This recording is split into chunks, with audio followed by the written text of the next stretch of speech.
We are learning more now about the victims of this tragedy. They include Chinese and Mexican immigrants, and two couples are also among the dead. Our crime reporter Henry Lee joins us now in Half Moon Bay to continue our team coverage. Henry. Well, Julie, Half Moon Bay is in mourning tonight. The memorial out here is growing. There are messages in Spanish, English, and Chinese for the victims, and their relatives say they are absolutely heartbroken.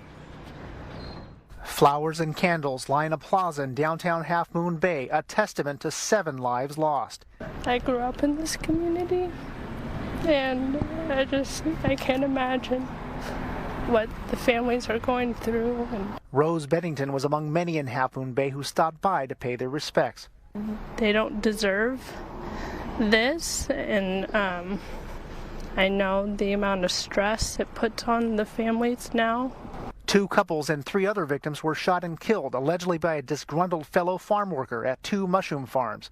KTVU spoke to a family member of 2 brothers who worked at one of the farms. 38-year-old Jose Romero Perez is among the dead. He leaves behind a wife and 4 children in Oaxaca, Mexico. His younger brother, Pedro Romero Perez, was shot and wounded. He's the only survivor of the mass shooting and is still in the hospital.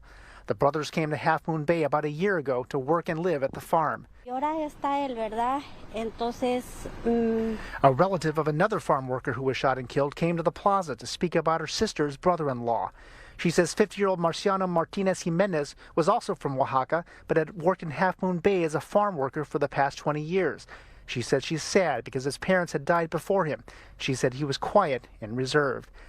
Also killed were 5 Chinese immigrants, including 2 couples. Zhi Shen Liu, 73, and his wife, 74-year-old Ai Xiang Zhang, were shot dead, as well as Ji Sheng Cheng, who was 66, and his wife, Jing Zhi Lu, who was 64. Ye Tao Bing, 43, was also shot and killed.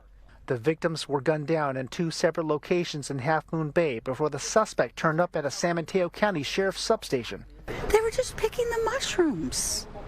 And they're innocent. They weren't even getting minimum wage. The sheer magnitude of the tragedy, almost too much to bear. They provide so much for us. I guess it just kind of like hits home a little bit. My dad and a lot of my uncles have been farm workers, and it kind of sucks that like we can't even be safe. Now, relatives of the dead victims working with Mexican and Chinese consulates here in the Bay Area to make arrangements for proper burials. Live in Half Moon Bay, Henry Lee, KTVU, Fox 2 News. Yeah, it is heartbreaking for so many. Henry, thank you.